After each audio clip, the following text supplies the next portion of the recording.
Еркектер үшін өмірдің мәні. Джордан Питерсон. Еркектердің басым көпшілігі, әсіресе қатал еркектер, ешқашанда өздеріне ұнамайтын әрекеттерді жасамайды. Олар жай ғана менен ары тұр, мені үйретпексің ба деп қысқа қайырады. Бұл мінез құлық жұмыста да көрініс тауып отырады. Жұмыста оларға біреу бастық болғысы келсе, неге саған істеуім керек, сен маған кімсің жалпы деп шыға келуге дайын болады. Нені қаласам соны жасаймын деп тұрып алады.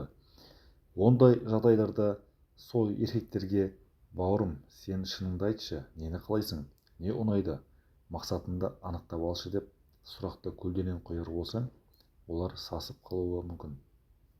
Ой, мен мұны ойланбаппын деп бастарын қасып қалулары ғажап емес. Себебі осы сұрақтар оларға ауыр жауапкершілікті бірден артып тастайды.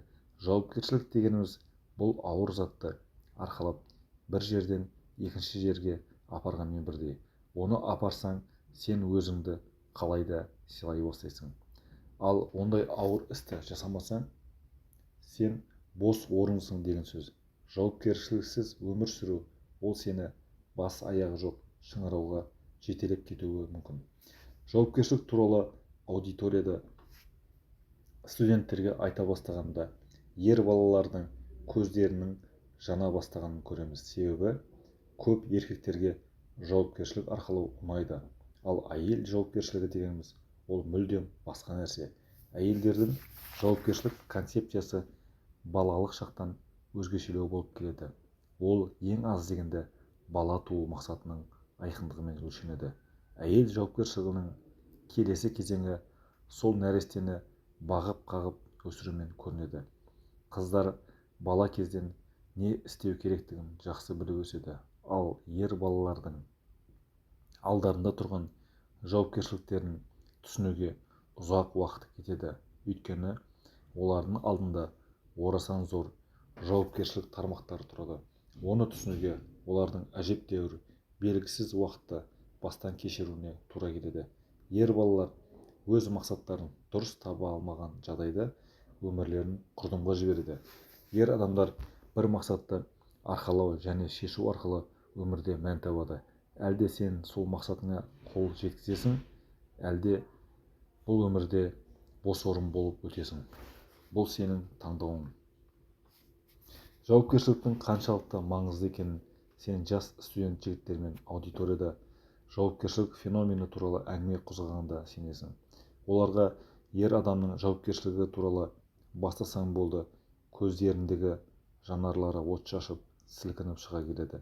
Оларға үлкен есейген кездегі ер жігіттің атқарар шаруалары туралы айтқан кезінде салмақты ойға кеткенін көресің. Бұл жауапкершілік деген нәрсе жалпы ер адам үшін жаратылған ба деп қаласың оларға қарап отырып.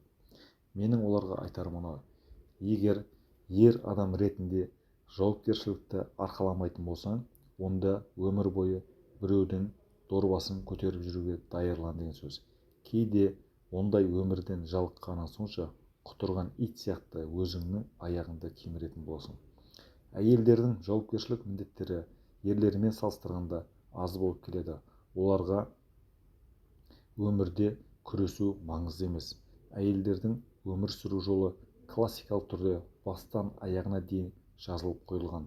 Ал ер адамдарға үнемі майданда жүруге тура келеді. Себебі табиғи заңдылық бойынша ер адамдардың басым көпшілігі қатаң мінезбен өмірде пайда болған. Әйелдердің басым көпшілігі болса жұмсақ мінезмен табиғатта жаратылған. Осы мінез тұрғысынан әйел мен еркектер түбегейлі түрде бір-бірінен ерекшеленеді. Ерлердің мінезі көнбістікке немесе келісімпаздыққа арналмаған. Олардың көпшілігі біреудің айтқанымен жүруге құлықсыз болып келеді.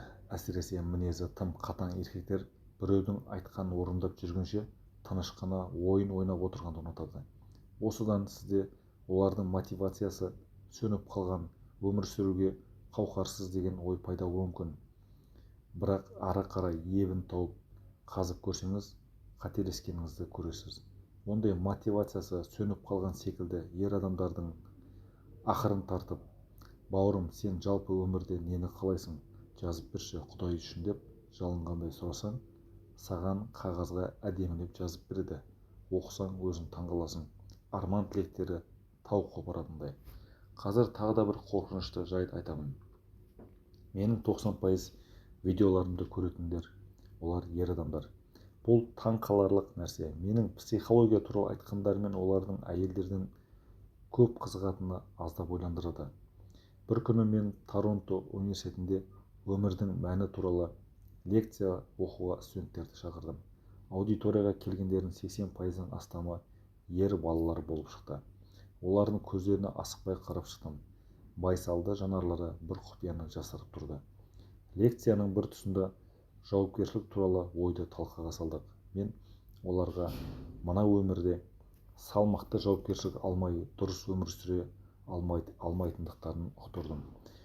Мен оларға неге сен өзіңе жауапкершілік алмай жүрсің деген сұрақты қойдым. Жауапкершілік алмай мәнді мағыналы өмір сүремін деп ойлайсыңдар ма деп сұрақ қойдым. Бұл екеуі де бір-бірінен ажырағысыз егіз ұғымдар дедім. Жауапкершілік сіз өмір сүру дегеніміз, ол өз тағдырының тарихын ерте бастан аяқтау деген сөз. Жауапкершілік туралы бас қатырып ойланба. Сенің санаңда адамның өмір сүруінің міндеттері неден тұрады деген идеяның жоқтығынан болады. Оларға мен жауапкершілікті былай қарапайым тәсілмен түсіндірдім. Жауапкершілік дегеніміз бір үлкен ауыр затты алып, бір жерден екінші жерге тасығанмен бірдей. Ол қаншалықты ауыр болса, сенің өміріңнің мәні де соғұрлым ашылмақ.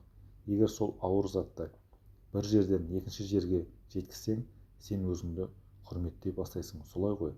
Сол сияқты жауапкершілікті арқалап, оның міндеттерін саты-сатысымен орындаған сайын өзіңе және саған деген айналаңның құрметі арта түседі. Өмірдің мәні, жауапкершілік және құрметси барлығы бір-біріне жалғасып жатқан құндылықтар. Егер өміріңізде мән жоқтығын сезінсеңіз, онда қандай да жауапкершілік арқалауға ұмтылыңыз. Оны алмасаң, бос орын болып қала бересің. Мен осы әңгімені кез келген аудиторияларда айтқан сайын, ер балалардың қастары көтеріліп, көздері жана бастайды. Себебі барлық ер адамдарға жауапкершілік арқалау Тәңірден берген сый сияқты көрінеді. Мәселе соны олардың дер уақытысында түсінбеуінде жатыр. Бұл шындықты түрлі эксперименттер арқылы мен қашан түсініп қойғанмын. Ал егер де ер адам өзінің өмірдегі мәнін ашатын жауапкершілікті таппаған жағдайда, онда оны сауық-сайран, хаос өмір күтіп тұр деген сөз.